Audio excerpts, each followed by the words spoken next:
People are saying you're never going to do it. I've been told that all my life, that you can't do this, you can't do that.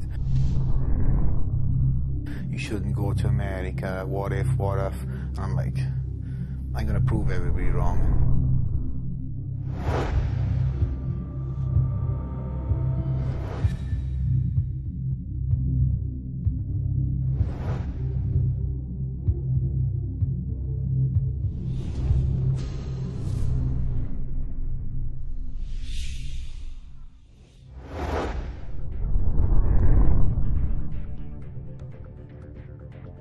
Like I said, at 15, I went into the gym, see my first amateur bodybuilder around this area, and I started powerlifting. And then by 17, this amateur bodybuilder took me under his wing, started training together, and literally blackmailed me into doing my first bodybuilding show. And actually, I classed myself as a bodybuilder the minute that I stepped on stage. As soon as I walked on, I knew that this sport was for me, and needless to say that I was destined to be a bodybuilder. When I done the Mr. Welsh show, I done my own diet for the full 15 weeks, which consisted of 0 carbs. At that show, I met IFBB Pro Neil Hill, who's still in my corner today. Now, he actually showed me what a contest diet should look like. Now, after winning the Mr. Wales, the next progression is the Mr. Britain, the junior Mr. Britain for my case. There, I stepped on stage 6 pounds heavier within 4 weeks, better conditioning. Again, I had no expectations going there. It was the biggest show, and I was the youngest in the whole class. I was 19 years old, and I had another 2 years in that class, and so I had no expectations about doing anything, just, you know, representing Wales at the British Championships. Well, I ended up winning the class of a big junior under 21 class, and from there on, them pictures actually that were taken at that show ended up being posted on message boards, and then actually that's how I actually ended up coming over to America, and the fortune to stay in a house with a couple of fellow other professional bodybuilders. I had actually attended my first ever professional bodybuilding show, which was the Ironman, and Gustavo Bodell won that year, Lee Priest second. And it was just an amazing thing for me to actually see the guys that I had grown up idolising right in front of me. When I was in America, what you got to imagine is the actual gyms over here, the equivalent to, you know, a Walmart and a 7-Eleven. It's like I was training in a 7-Eleven, and then all of a sudden I was thrust into a Walmart situation. People are saying you're never going to do it, and I just love to prove people wrong. I've been told that all my life, that you can't do this, you can't do that, you shouldn't go to America, what if? I'm like, I'm going to prove everybody wrong, and I've got such a good mental state that I can do it. So again, the work is done in the gym and out of the gym. So I set my goal. I basically stepped on stage 2 years later, and won the under 90s Mr. Wales title. Yeah, winning the overall at the British Championships, I mean, it was a surreal experience. Of course I had trained for it, but up until that point you never really think about what that feeling is going to be like when you win. It's a goal that I've been aiming for since I picked up that book, you know, when I was 12 years old. It's like looking like one of these bodybuilders. And I knew when I was a bodybuilder, like I said, when I was 17 years old, but I always aimed to get a pro cut. I knew and I wanted to be in America. You know, I always wanted to be an IFBB pro. I always wanted to make a living. And it's like when I sit here and think and give interviews like this is when it dawns on me, heck, I'm living the life, you know. With regards to the British Championships and me winning the overall, yeah, it's you know, lost for words, exactly as I'm talking to you about. Well, Flex and I met back in 2006 between some mutual friends of ours that we knew. I shot him an email just saying, you know, it'd be great to meet you at the show. He shot me an email back, and for about 2 weeks, it was nonstop. It was a bing, bang, boom type of thing when we first met. It was straightforward. And now, which takes us to Tennessee, here 2 years later, getting ready for his pro show, getting married in 3 months. See the ring?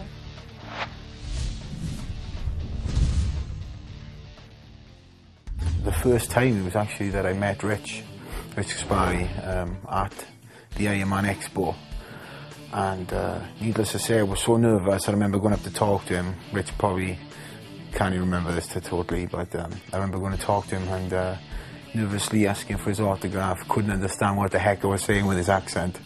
Yeah, things have come a long way for his company, because I remember him being in a smaller booth, and he's blown up tremendously, and I like to think that my career has too. So it's amazing where he was then and where I was then and where we are both now. And I'd never thought that, you know, when I was growing up, that I would actually be associated with one of my idols in this way. Since he signed with Gaspari at the Olympia last year, it's been crazy. It's been a whirlwind. I always said to myself, if I was or had the opportunity to stand behind the booth, could I wholeheartedly be with the company and just get a paid wage but yet not take their products? Now, I've been brought up with morals, and as I told you in the stories, I would never be able to do that. So me being with Gaspari Nutrition, using all their products wholeheartedly, off-season, pre-contest. Now, if you were a fly on the wall, you'll be able to see that I use obviously different things off-season to where my pre-contest is, but I use the full product range legitimately. And when people come up to me at shows and ask me questions on Super Pump, Size On, Plasma Jet, I can legitimately tell them exactly what my experience have been and what my results have been. Again, I've put on 8 pounds this year, and the only thing that I've done is use Gaspari Nutrition for the first time in my off-season. I've used it pre-contest before, but I've used it for the first time in my off-season. Again, I've had great results. You know, Rich is one of these guys that Flex, as a teenager, was reading about in magazines, idolizing and aspiring to be like one day. And to actually have him as a boss now, not only a boss, but a friend. You know, he takes time out of his day and he calls him, checks up on him, sees how his training's going, shoots some emails, text messages, you know, anything like a friend would. After I won the British Championships in 2006, I had the opportunity to shoot again with We The Publications in California with Chris Lund. I'd shot prior to that, and I shot when I was 20 years old, so I had a lot of exposure from Flex magazine prior. Peter McGough actually phoned me up, and I thought he was going to be cancelling a photo shoot, and I answered the call. I was actually shopping in Ralph's, and he asked me if I would like to come on board with Weeder. I thought it was a big joke. Peter's obviously British, so I said to him, stop pissing about. It's like a British expression. I said, Peter, stop pissing about. He started laughing. I said, you taking the piss? I said, are you joking around? He said, no, seriously. Would you like to join on board with Weeder? I mean, everybody knows who Weeder is in this industry. It was the Weeder weights that I started squatting with when I was 12 years old. You know, they're an icon in the industry, and I was like, I didn't know what to say. I just saw Sheena was shopping down the water, the other side of the aisle. We were actually down the water. I said, Peter, I'm going to shout. And he's like, what? I said, yeah. I was still on the phone to him. I said, I'm going to just yell. I just needed to get some sort of expression out, so I just went, yeah, in the middle of Ralph's, like Walmart. And he was laughing like anything on the phone, and then a couple of days later I went up to the Weeder offices, had the privilege and honour to meet Joe Weeder, who was never at the office, and I had like I said, it was the right day, fate, whatever. Met him, we had a couple of photos with him on that day, and I signed the dotted line for Weeder, and I've been with them for over 2 years. Flex's training right now is pretty much the same as it would be off season. He stays pretty strong all the way up to his show. He lifts heavy. You know, he gets in, he puts the whole stack on, he trains like a power lifter. He's got his training partner that helps him, that helps motivate him.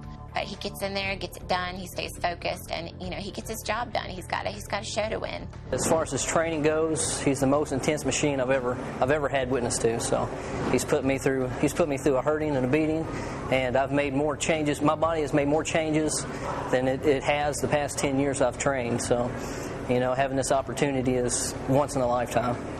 Yeah, the training that we were doing tonight, Flex tends to train heavy all the way up to show. I didn't do that in the past. I think that was my downfall at my shows. But bringing that into my routine along with him, it's pushed me past the limit. Well, right now, Flex is the youngest active professional bodybuilder, and he's getting ready for his first pro show. You know, Flex has never been defeated before. He's undefeated. So this is huge. This is going to make or break. His main goal is to get on that Olympia stage. In order for him to get to that Olympia stage, the 2-2 showdown, he's either got to qualify at the Tampa or the Europa. This means he's going to be stepping foot on stage, you know, next to guys that he's been reading about and idolizing for years. You know, so this is huge. This is really, really big for him. And, you know, he's never been so focused and driven before.